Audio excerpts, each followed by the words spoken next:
into another episode of Backwards K. This is where we collect ball players and their stories. And I'm Jake Robinson. I'm coming out of Pawleys Island, South Carolina, out of the Robinson Gearing Studio Complex. And I'm joined, as usual, every once in a while, my boy Brian Belsito likes to come in here. And he's going to come in here and he's going to join me tonight. What's up, Brian? We've been sitting on this for a while. And I know we're both very excited to hear this story. How are you tonight, brother? We are. I'm doing well, Jake. How are you tonight, my man? I'm good. Good. I am proud to have a friend of mine, Jim Rushford, played for the Milwaukee Brewers, has a great story from his minor league career as well, coming up through the ranks. So I'm just going to move right into that. And I want to welcome you to the show, Jim. I appreciate your time, and thanks for coming aboard, man. Thanks a lot. Thank you for having me. Right on. We, like Jake said, we really appreciate it. We've been really talking about it and learning about your story, and just wanted to get a chance to talk to you about it. So growing up a Chicago kid and, growing that love for baseball, just wanted to get started on what you learned about baseball coming up and how everything went leading into your minor league career.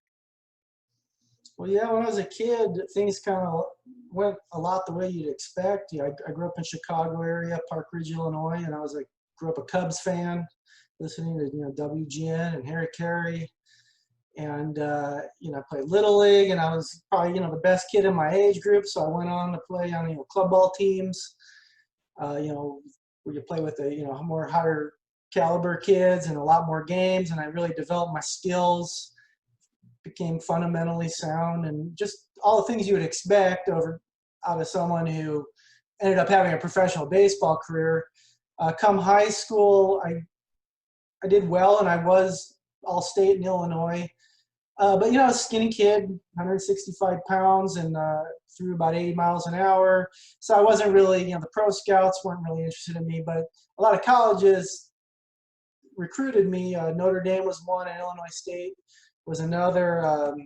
Illinois State, offered me full ride, whole 9 yards, room and board, the whole thing. They thought for sure they were going to have me because they had my junior year girlfriend going there. And, the coach thought it was a lock. And we broke up. So, that wasn't a motivator anymore. And I just wanted to get out of that cold weather and play in some warm weather. We could play baseball year round. Exactly. I mean, the game's just not right in the cold. That's just something you get through to get to the warmer days.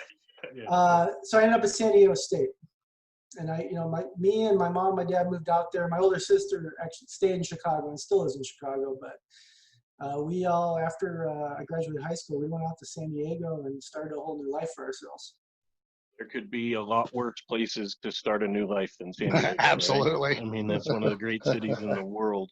So your years at San Diego State, how'd that go? And how'd your career at San Diego State treat you? So I actually made the team as a walk-on. After my first year, they did give me a scholarship. Jim Dietz was the coach back then. He was before Tony Gwynn. Mm-hmm. I actually played with his son. Steve Dietz was a couple years older than me. Oh, okay. And,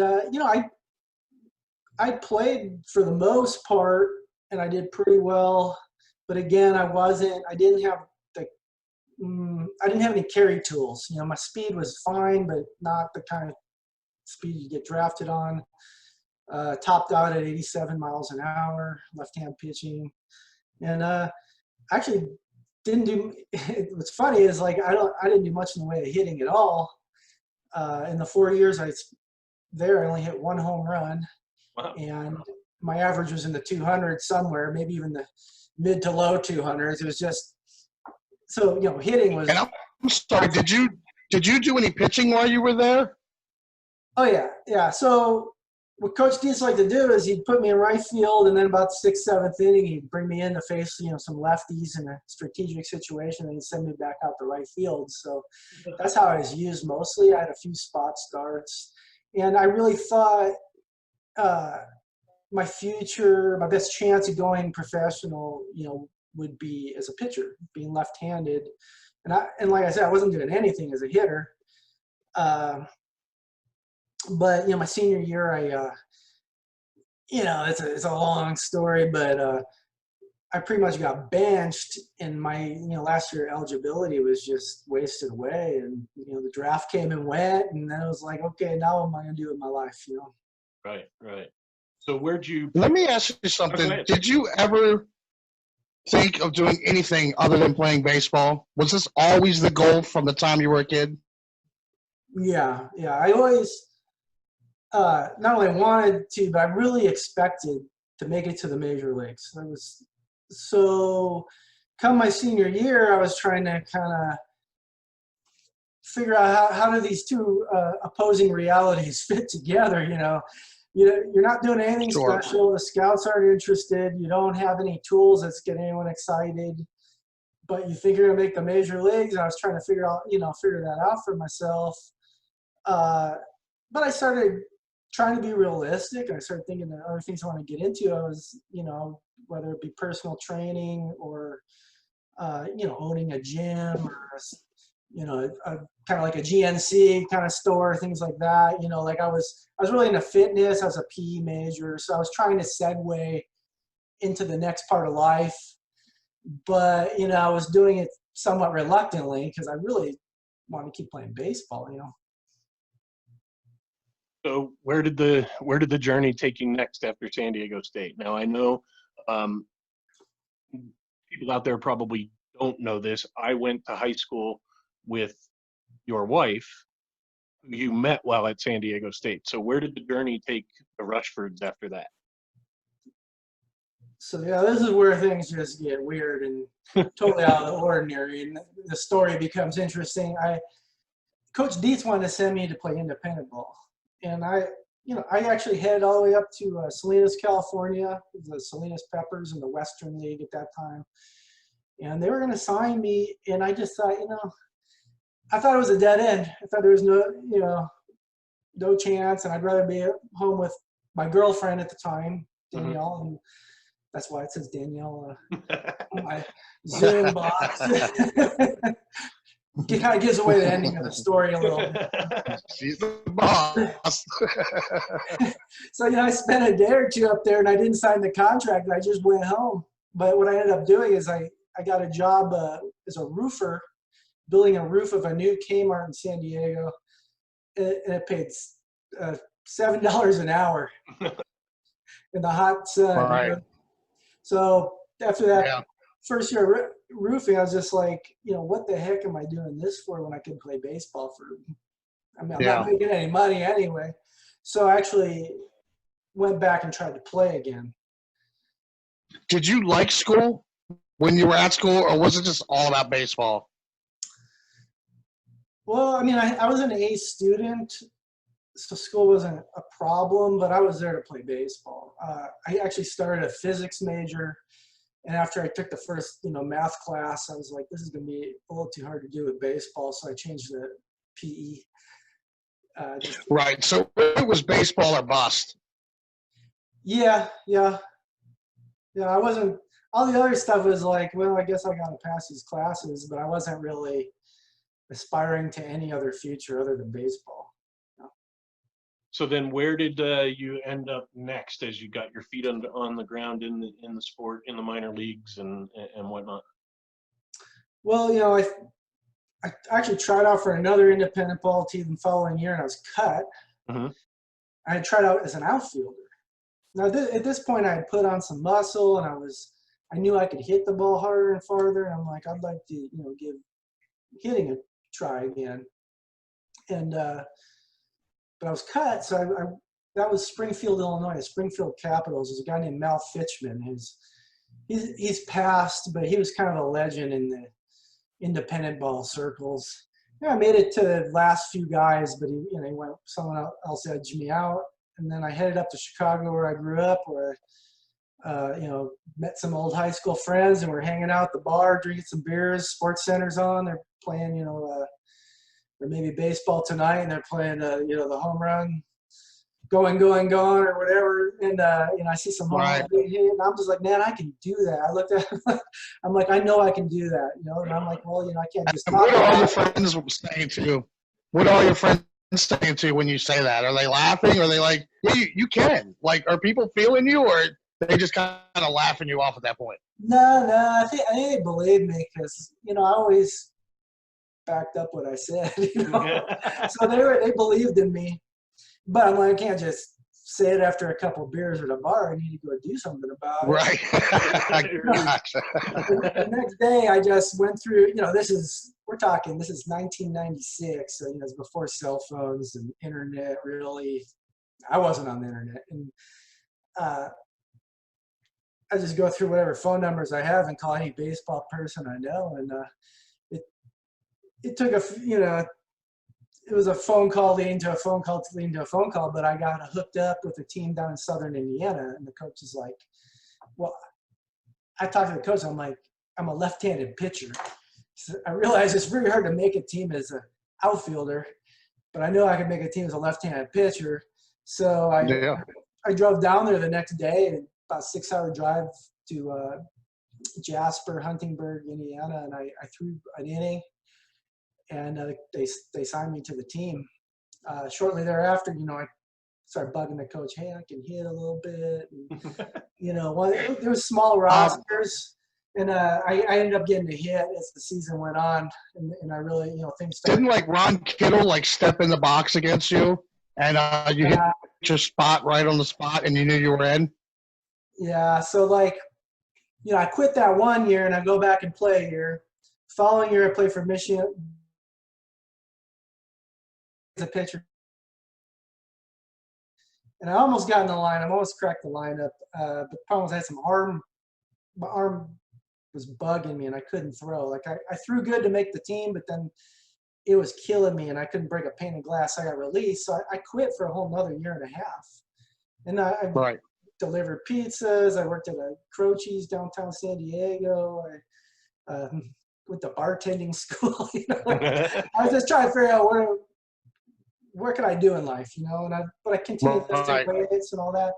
And it wasn't until '99 there that I was in San Diego, and I flipping through the channels, and WGN, Chicago Superstation, comes on, and they just having me doing a little expo on the new independent baseball team in Schaumburg, the Schaumburg Flyers, and they're interviewing Ron Kittle, ex-White Sox star, who I knew very well.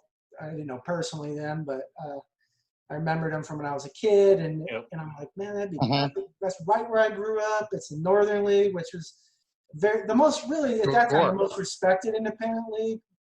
And I'm like, man, I'd love to play for that team. And Danielle left the room. She comes back a minute later. She's like, oh, I got the phone number. I called them up. They're having a tryout next week in Chicago.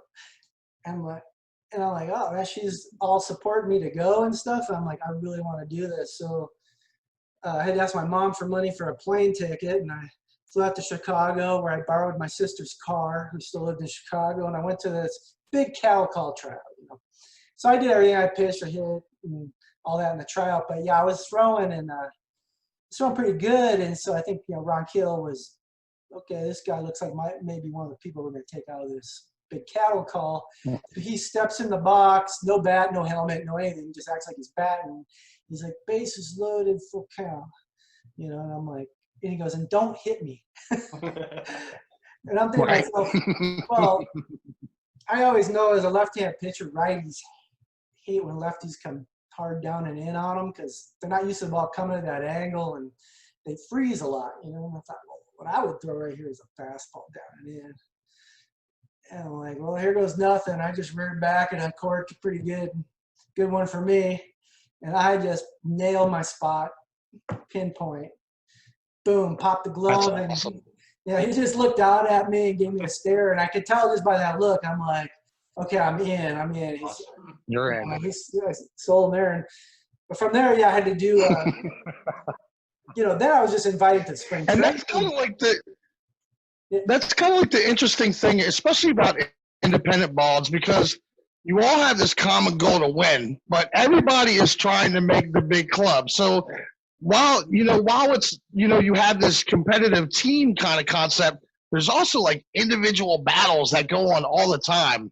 How is that on like the psyche of a young prospect trying to move up? You want to win. You want to be the best teammate that you can be for your team, but you're a type A personality. You also got to smash the guy that's in front of you to get to where you got to go. Yeah. Like that becomes the biggest issue is at the AAA level, because you're talking about huge money if you get called up and your dream and everything. But you're with your teammates, you ride on the bus with these guys, you have a camaraderie with them, and you go to battle with them. So, you care about them, they're your friends, but in the end, like you want it to be you and not them. So it's touchy, you got to be sympathetic and considerate of what the other guy's going through, but at the same time, like you never let up. Sure. Because you want to get what you want no matter what. Going back to independent ball, it didn't matter. I mean, whoever I had to run over, whatever's in my way, I was going to do it. I didn't. That's right. I'd already been out of baseball 2 times, so I already knew what it was like to have the dream to have been dead. I literally considered the dream dead and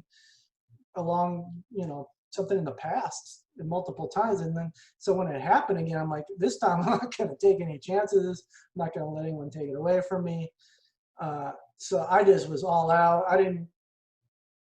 I was less concerned with hurting anyone's feelings or, what enemies I made or anything like that at that point in time. It was like, I was just going to make sure I got that roster spot. I was going to make the starting lineup. And then once I was in, I was going to put up the numbers I need to put up to get picked up out of that league and, get up to the next level. And that's all that mattered then. Right. But if we fast and forward, you even have like a batting stat controversy with Hank Blaylock when you were in the minors?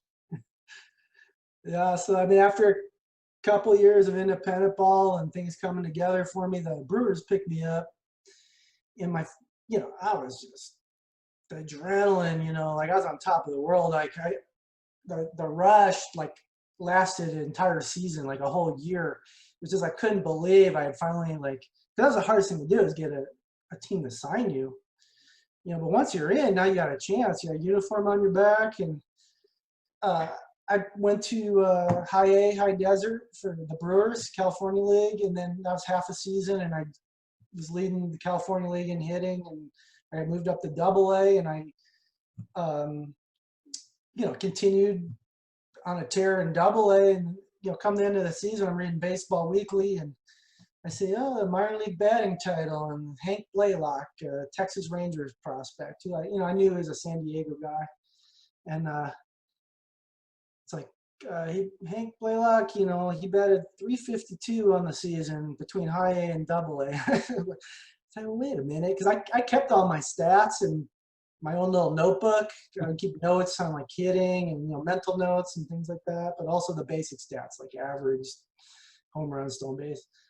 And I go back to my book and I'm like, I hit .354, and I'm like, I beat him. I'm like, was there any reason I'm not eligible for this, award? And I went through all the criteria, and I'm like, no, I met every criteria for it. So I called my agent, and I'm like, Baseball Weekly's got this big thing on Hank Blaylock for the minor league batting title, but I beat him by 2 points, And he called them up, and they got to the bottom of it, and they're like, yeah, we messed up. It was just an oversight, but, I was a nobody. Came out of independent ball, wasn't a prospect. Even at one point in the high A at the beginning, they were sitting me on the bench because they wanted to play the prospects. Like I was just supposed to be there to be a good example for the young kids, but it was like, I'm like, I'm here for a reason. I'm here for me.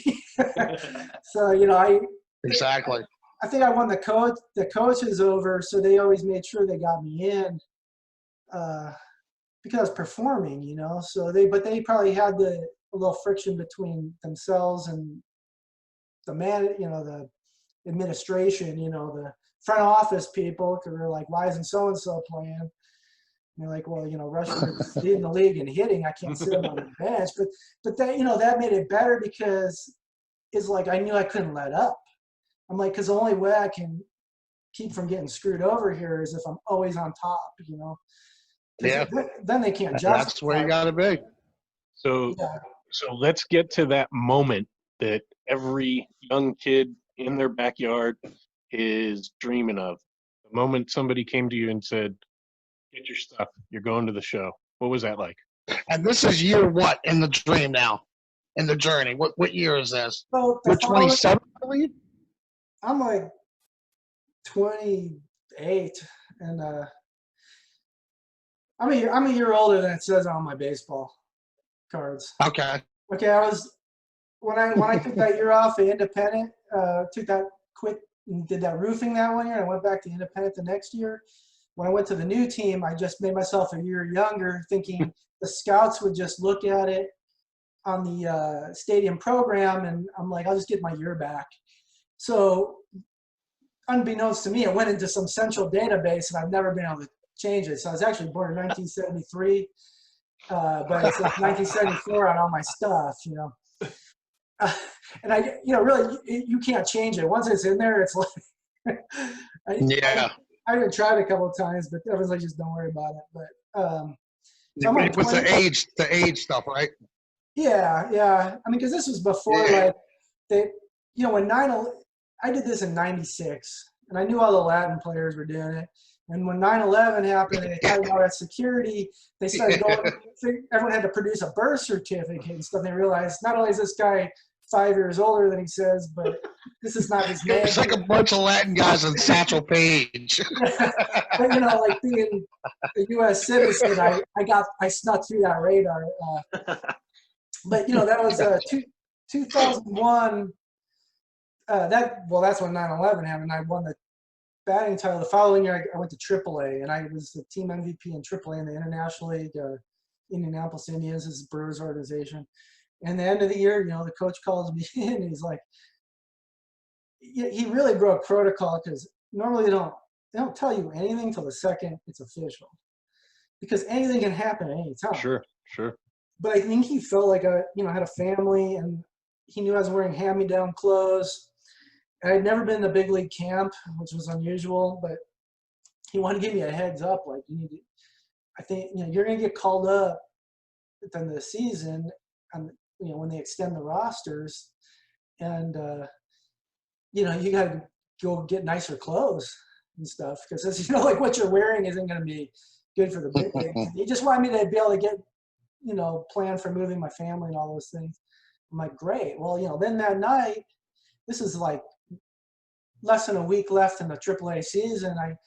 I'm rounding third, get waved home, and as I take the turn at third, I could feel my groin pull, like tweak a little bit. And I got, you know, I knew it was bad enough that I needed to let it heal, because I was afraid if I went out. You're in a tough spot right there. Yeah, if I went out, I might blow it out completely. Then you don't go up. Sure. But then I'm like, if I say something, I might not go up. And you know, I don't know. I don't know if this was a good decision or not. But I was like, I'm like, I just tweaked my groin a little bit. It's fine. I just need a day or two to let it heal, so I'm healthy when I go up. Well, boom. He met Eddie Romero, ex-Red Sox player. And my number one advocate, you know, he always, you know, made sure I was batting 3-hole and all that. But he got right on the phone, called Milwaukee. He's like, told him what happened, and then all of a sudden was like, maybe you're not going up. And I was in tears. So I got really lucky, but this is what I think happened. You know, the Brewers on pace to lose 100 games. Every prospect in the system was doing crappy. That was the year that All-Star game went in extra innings, and Bud Selig had to call it. You know, there's a little black eye on the game. The Brewers had Jeremy Burnett was traded prior to the season. Alex Sanchez, the center field, had a fractured fibula, I think it was. And then Jeff Jenkins was coming home that last week, and he didn't break his ankle, but seriously tore up his ankle at a plate to plate. So, you know, they had room, you know, so they're like, well, this guy's a good story. Let's give him a shot, you know. So they were willing to work with me, and they said, okay, you see the trainer, night and day, you do this, and that, and you can still go up. And I was supposed to make my debut September 1st in Cincinnati at Synergy Field. I don't know if that's what they call it anymore. I have no idea, but they changed the names. But what happened was the last game of the season, September 2nd in Louisville for AAA. I went back in the lineup. I played 6 innings. I was 1 for 3. Before the game, Eddie's like, the manager, he's like, look, I go, you just got to show you can play. He's like, don't run real hard. Just make it look good, So that's what I did. And then, after I got a base hit, he called Milwaukee from the dugout. I'm standing right there. And he's like, yeah, 1 for 3. And, yeah. Okay, I'll tell him. And he's like, okay, get your bags, go meet the team in Chicago. So I packed my stuff and I ran out the back of the clubhouse in Louisville, and Danielle was in the minivan with everything, all our belongings loaded up in the, that time it was just Kelly, our first kid, but it was jam-packed because we were either playing that game and driving back to San Diego, or I was going up to the big leagues. Well, we were driving to Chicago, and my opening day was September 3rd, a night game at Wrigley Field against the Cubs. Awesome. So that's how, so, it almost seemed like fate a little bit, that it was like my, childhood hometown, and my Cubbies were my team. I still go for the Cubbies, but I was on the enemy squad. And I gotta say, one thing that's interesting is, when I got there, I did BP, and Sammy Sosa came over and introduced himself to me, and then after BP, one of the coaches, Gary Allison's like, hey, let me fungi you some balls out in the outfield. I'm like, okay. So he's hitting me balls and he's running me all over the place. And I realized he's testing me to see if my groin is okay. And I made it through without blowing out. But honestly, I was like crossing my fingers, holding my breath. I'm like, I don't know. It could blow out right here, But it didn't. And I didn't, I made it look good. And I went back in the clubhouse, and then they handed me all my paperwork, like my contract to sign and all that stuff. So I wasn't even officially on the roster yet, and I didn't realize it. They made me jump through some hoops first, because they don't want to put an injured guy on the major league roster, because then you can sit there, as long as you can convince them you're hurt and collect big league money, which some guys have done before. Right. I'm not saying any names, but that was not my plan, of course. But I just wanted to. Yeah, I just want to. So when in this did your first big league hit come? So, first pitch against Matt Clement, I'm thinking I'm a patient hitter. I'll size him up. I take a cock shot fastball down the middle. I kick myself to this day that I didn't just swing out of my shoes at that first pitch, because I don't know if I could have missed it, And like, imagine your first pitch delivered to you in the big leagues, a home run. But nope, I took it. I ended up grounding out. It's probably the biggest meatball you ever saw in your major league career. Yeah. Was that first pitch that Clement gives you? Look, pitchers are trying to get ahead, but it was so much of a cock shot. Like, I always wondered in the back of my head if he wasn't just giving me one free shot. Right. You know what I mean? Like, he just served it up, but then he just started. Then he's like, okay, and then he just started doing nasty stuff. He threw it. He was at the top. Do you feel like that first pitch was a test? Do you feel like on some level Matt Clement was saying, okay, Rook, I'm going to give you one. I'm going to see what you're about this first one. My common sense says probably not. He's probably trying to get ahead, but I really wondered about it, Like almost. Yeah, just like, when you guys come up, like, this is your welcome, you get one chance to do, whatever, because, it's the show. It's about winning and numbers and those kind of things. Yeah. But it's also about the stories and getting the fans excited and all those sorts of things. So maybe he was giving me just one crack at him, because it wasn't like he was going to do in it an all average day. at bat. What's that? In an average at bat. do you think you see one good pitch in an average at bat? Let's say you see 5 pitches in an average major league at bat. How many of those are truly a hittable pitch? I mean, one at the most.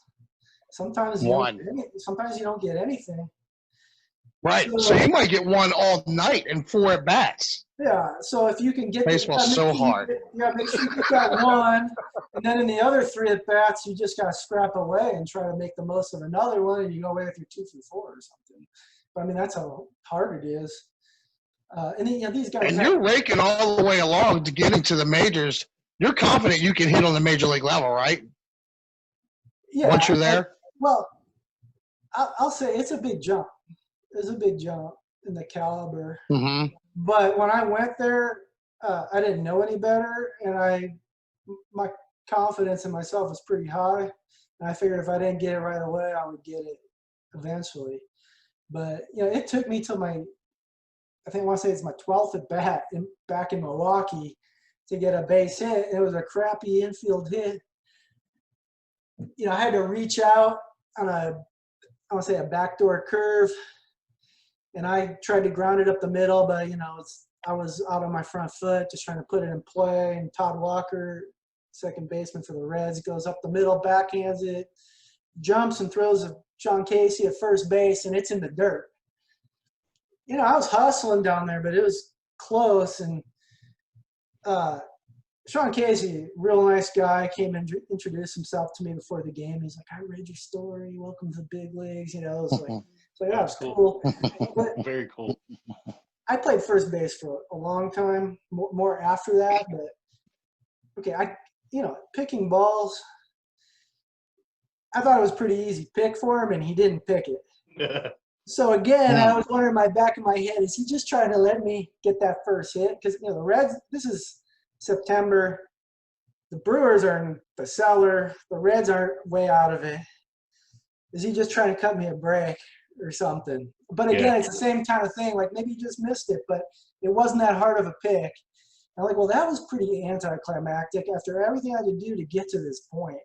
And I get this infield hit that may or may not be marked a hit or an error, and I don't even know if he booted it on purpose or not. But they gave me a hit, so I took a little pressure off. All right, Jim. So now you're standing at first base with your first major league hit. Do you look at Sean Casey and say, "Hey, did you mean to dig? Did you give it your all to dig that out, or what?" No, I think I was way too intimidated to say anything like that. I don't remember actually being there. I more remember, the announcer just when I watched the replays, like, talking me up and all that. And I just know that it lifted a lot of pressure off me. They rolled the ball off the field, so I had that first ball. But, it was a little anticlimactic because I had to do more than most to get there. And then that's the crappy hit I get, but okay, Right. At least it's in the books. Right. But the last at bat off Danny Graves, the game was last inning, and he threw me a nice hard 2-seamer down and away, but I stayed with it. And I tasered it to center and brought in a run. So I kept us alive. But then I'm like, okay, now I got a real hit. That's legit. So it's my second hit. It's kind of like my real hit. And I actually have that ball too. Oh, right on. Then a couple weeks later in Arizona, I had a big game where I hit a home run. And it was 3 for 4 with 3 RBIs. And I was the star of the game. And on, Sports Center and Baseball Tonight all night on replays. And for about like a 24, 48-hour period there, I really got to feel like, okay, I made it. I'm at the top now, and I got to have that feeling once. It didn't last long, but, it was pretty amazing. Who'd you get? Rick Helling. Okay. So, I had a base. He's a good pitcher. Yeah, so the Diamondbacks had won the World Series the year before, and he was in that rotation. Mm-hmm. I had a base hit the first at bat, and the second at bat, he had 2 strikes on me, but I was just fouling balls off, and then he hung a curve and hit right down the line. And I knew I got enough of it, but I'm like, it might hook foul. And as I was running first base, I saw it hit that foul pole right down the line, and it went in the bullpen. And man, that was the best ever. Sure. That home run's in the books forever. Nobody can erase it. Absolutely. I did it. I mean, that's pretty much. It's the culmination of everything, right? Yes, It exactly. truly is, right? I mean, I can't even imagine what's running through your head when you're rounding the diamond at that time. Like, what are you thinking? Because everything had transpired for that one moment in time where you get to hit the ball and run around the bases at one time. All the years of, work, baseball camps and lessons and playing on teams and, ups and downs and injuries and being cut and every other thing led up to that one moment. And so it was Right. like the weight of the world came off my shoulders because it was like, I know that from this point on, I did what I wanted to do in life. I hit a home run in the major Right. league. That's what I wanted to do. It was short-lived. And, the pitcher started handing my ass to me after that again. But, for a little bit there, I Right. got to feel pretty good. And yes, I never made it back to the major leagues again, but I played another 8 years until I was 36. And I went to big league camp 4 times. I played in Dominican Republic, Mexico, Venezuela twice, Puerto Rico. Which one of those countries is the most fun to play in? Out of the Dominican, Mexico, Puerto Rico? Venezuela is the most fun. Because it's Venezuela? it's I'll like have to tell my friend Leo that you said that. Yeah, it's World Cup soccer kind of atmosphere. It's Okay. crazy. And I was on the Magallanes, and that's in Valencia, the second biggest city in there. Arch enemy is Caracas Leones in the capital. And those games in Caracas are just insane. Like, I don't even know how to describe it. It's so loud. Did your family move there with you? So I took Danielle, Kelly, and Milo. Yeah, Danielle, and then I had 2 kids. My oldest daughter, Kelly, and Milo. I had brought them out there, and it was a little crazy because that place, it's iffy. You never know. Danger always lurks around the corner, but at the same time, it's so fun, and there's always stuff going on, and so it's like you get the excitement, but you also get the danger along with it. But the other part is great is your dollar goes so far there that I could live like a king. I never had to look at the price on the menu. I could order whatever I wanted. The fans treat you like you're a superstar. So I really got the feel maybe a little bit what it might be like to have been Derek Jeter in New York or something. Got a taste of it anyway. Were there other big leaguers down there trying to make it back and stuff like that while you were down there? Well, they're usually guys on their way up. If they're like Venezuelan players or whatever the country, they could be current major leaguers because those guys are pretty much expected to come out and play because that's their major league. So but they don't usually come at the beginning; they come at the end. But it's mostly guys that they're like AAA going into the big leagues type of thing. All sorts of major leaguers on the rosters in all those countries. The Dominican, just 95 plus all the time. Puerto Rico's a lot like the United States, not very Americanized, use dollars there. And then Mexico at Hermosillo, I had a really good time. I liked it a lot. Not quite the excitement at the games as Venezuela, but I liked Mexico a lot. Right on. Well, did you ever consider playing in the Far East? Japan, Taiwan, Korea? Yeah, like 04, 05, when I felt I might never make it back to the big leagues. I want to, see if I get a payday before it's over for me. So I did have an agent marketing me, Japan and Korea. I made it on the short list a few times, but I never got signed. I think, I just was short in the home run column. I was like minor league season's a month short of major leagues, but I was like a 10 home run, 30 doubles a year guy, and they're looking for like 20 home runs. If I could have doubled that total, I think I could have made a little payday. Didn't happen. So I got a question for you, harkening back to your career at San Diego State and being an alum. When Tony Gwynn took over the program, Did you ever get a chance to spend any time with Tony Gwynn? The reason I ask, he's one of my favorite ball players of all time, and he comes across as such a great person, and just interested if you ever interacted with him or spent some time with him. Absolutely. Tony was an awesome guy, the nicest guy in the world. It's just obviously, I admire and respect him as a player too. And when I was still in San Diego, at least one of the year, a couple of years, in the off season, I would go to San Diego State and hit. Had like Jock Jones, Mark Kotze, Javi Lopez, Damian Jackson,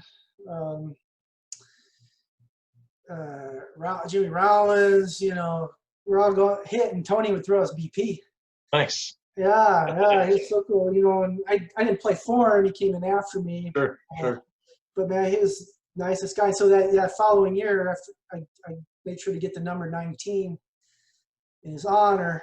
But actually, just by chance, happened to get 19 at San Diego State a couple of years. Also, but he actually worked 28 at San Diego State. But I'm pretty sure they've since retired. But I worked there too. But it fit because we were similar in style. Hit for average and that sort of thing. Go look good at going the other way and stuff. So yeah. Same school, same coach. He had Jim Dietz also. Awesome. So we had all those things in common. So it was like a fun person to kind of attach myself to. Nice. Yeah. Nice. Well, I know that Jake has a game he likes to play with some of the former major leaguers we have on. So I'm going to turn it over to Jake here, so you can. He's going to test your knowledge about your own career. Yeah, we like to test your mental Rolodex. Just see how good the memory is. I'm gonna name off a couple pitchers here, and you tell me if you got a hit off of that guy or if you didn't get a hit off of that guy. Okay. Yep. All right. First pitcher, Roy Oswalt. No hits. I faced him twice, but he just shoved it. Yeah, he dominated you. 0 for 7. It was a nightmare. I mean, if I had to blame one person for never making it back to the big leagues again, it was him.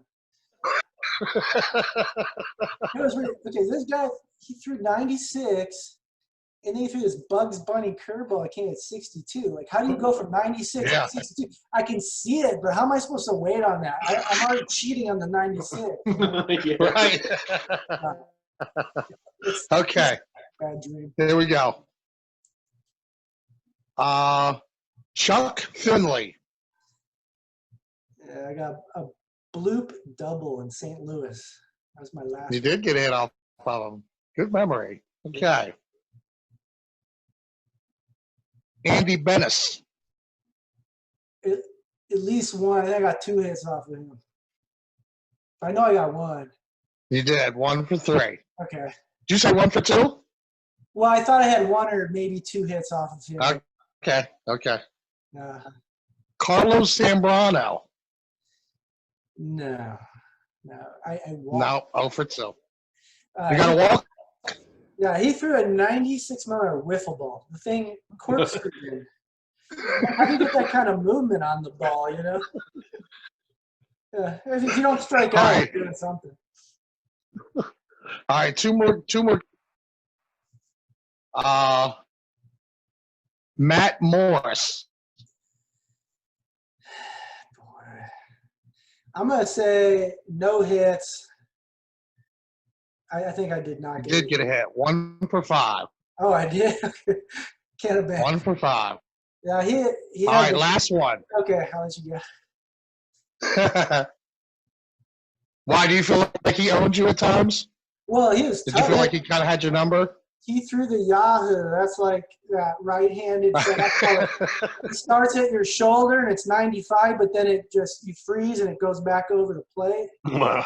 And I'm like trying to Oh, train. my I'm goodness. like, okay, just because it's coming at you doesn't mean it's going to hit you. That thing's going to be a strike. You got to swing at that.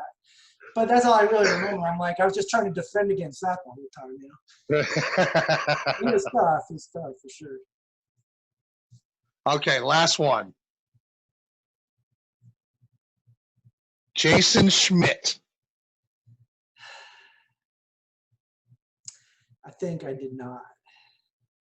You did not. I got to think he was probably that tough left-on-left match at wasn't he? Wasn't Jason Schmidt a lefty? No, Schmidt was a righty. Schmidt was a righty. Oh, was he a righty? He was our ace going into the 02 World Series against. Yeah, he was. So that year, he was on top of his game. Yeah, that year, like Brian said, he threw a complete game against us in Milwaukee. There's a ninth inning, and he was still throwing 98 miles an hour. Yeah, he was a beast. I had high hopes for him. I mean, his arm was all shredded up, too, before that and after. When he went to the Dodgers, I had high hopes for him to carry our staff for a few years. It seemed like there was a lot of pitchers in that age, like him and Nagel. You know what I mean? Those guys, Hampton, those guys just came and went. Yep. Came and went. Hey, how was your relationship with Jeffrey Hammonds? Did you have any relationship with him? I know him real well, but he was a friendly guy, like kind of happy-go-lucky, cheery, smiley, you know. But I'm not really I didn't get super close. I think like on that Brewers team, Matt Stairs, totally cool. Nice. He looks like the kind of guy you could go have a beer with after the ball game, or 10. Yes. Did anybody play? Did anybody haze you? Rookie hazing? They wanted just something on the bus. They wanted me to sing the national anthem, or it was something small, you know. Yeah, Matt Steers, that last game in St. Louis, that morning I'm eating breakfast and Cecil Cooper comes down and he's like, "Oh, you're in there today." I'm like, "I'm in there." You know, I'm thinking the lefty's pitching. He's like, "Yeah, Matt Stairs, we can't play him today. Like, he's not going to be any good." He's like, he's 30 years up drinking all night. Actually, Matt Stairs ended up playing and he did really well, but I also played in that game. Right on. I gotta tell you, Jim, this has been an awesome conversation. I'm glad you stuck in there with us through all the technical difficulties. Maybe sometime down the road we'll do an even deeper dive and definitely talk some more baseball. I know you're involved with your kids as far as coaching your kids and all. Me and Brian were curious, like how are you dealing with the COVID and trying to get your kid to play ball, and what's going on with that? So my son Milo is sophomore going into junior year. He's really talented. It's like watching a mini me, except he's super fast. So I think he's got a future. Mm-hmm. I've been coaching the high school team. We did, season got canceled because of COVID, and we did start coming out and playing, in the summer here, and we did one tournament. But I backed out of the league we were signed up for because in Arizona, like, the cases are skyrocketing, and I'm like, I'm not going to take a chance.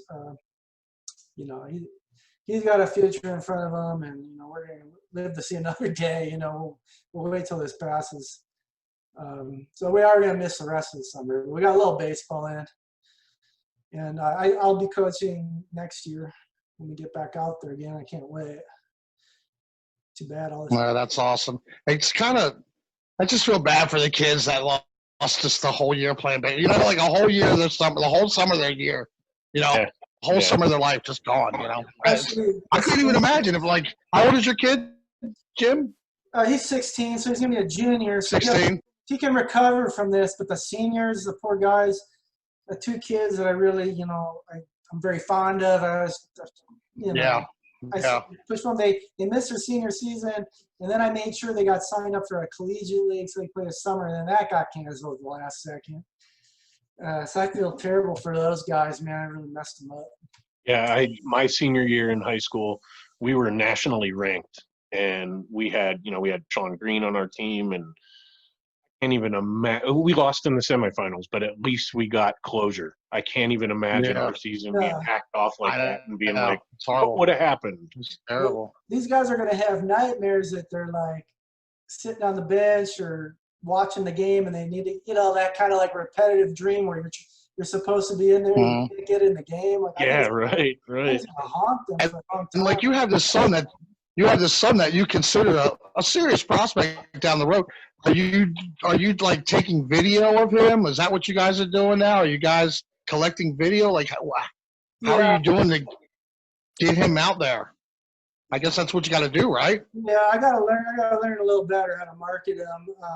I was kind of waiting to see where his tools end up, but I mean, he's like a 6'9", 60. I mean, I don't know. He gets running triples like in 11 seconds, and most guys take 12 to 13. You know, like beating out it. You know, and now he's developing. He works out really hard with the weights, and now he's blasting balls too. So he's got the power and the speed. Very accurate arm in the outfield. High baseball IQ. Right. And he's a good left-handed pitcher too. So I gotta, you know, when his tools kind of peak out, and it might be a little easier to go, hey, my kid can do X, Y, and Z, but I'm just trying to figure out where he fits in, like whether it's I mean, I'm sure he can play D1, but I mean, whether it's like D1 or 2 or JUCO or what's the best for him, or you know, but it's exciting. But you know, unfortunately, we missed this whole year. It puts things on hold. Right. Yeah. Well, God willing, everything's going to get better. You know, we just have to wait and see. Thankfully, we got some baseball. Hopefully, it doesn't get stopped. You know, we just have to play it all by ear right now. But Jim, I want to thank you for coming out, man. It was an awesome interview.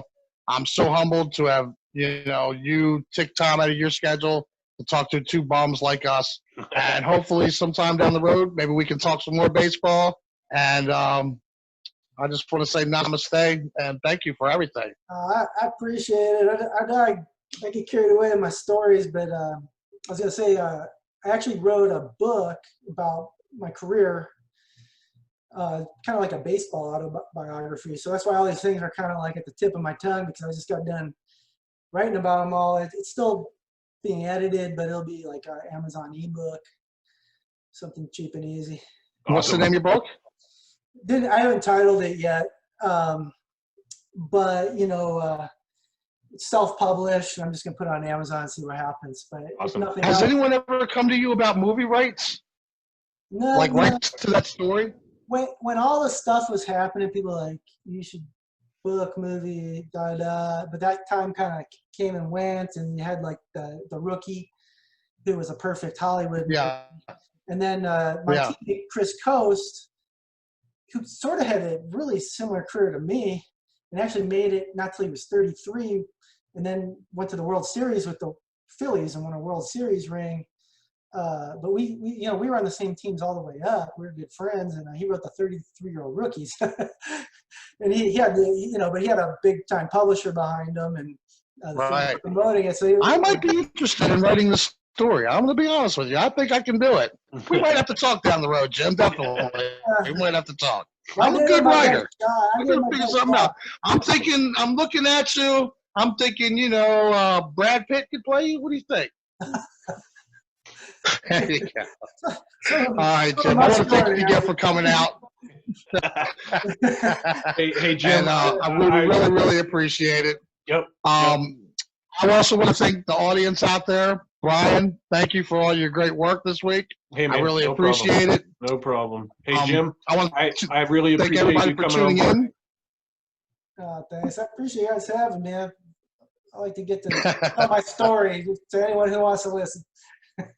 Give my love to Danielle got and a great and story, everybody, man. and we'll talk soon. Let's get you back on once we get some baseball to talk about, some actual Major League Baseball. Maybe we can kick around some ideas then too. So I really appreciate it, my man. All right, thank you guys. And speaking of stories, that's basically what Backwards K is. We collect ball players and their stories. I want to thank everybody for coming out and watching this great interview. Tune in next week. We're going to have Spaceman Bill Lee in here. That'll be on Wednesday on the 8th. Jim, I'm going to let you into our room so you can make sure you get caught up on all this content. You guys can check us out at the Let's Talk Baseball Podcast Network YouTube channel. And, man, what a great interview. Thank you again. Thank you, both of you guys, for all the work that you did on this, and I really appreciate it. And to all of you out there, thank you for coming out. God bless, and good night. Stay safe, fellas.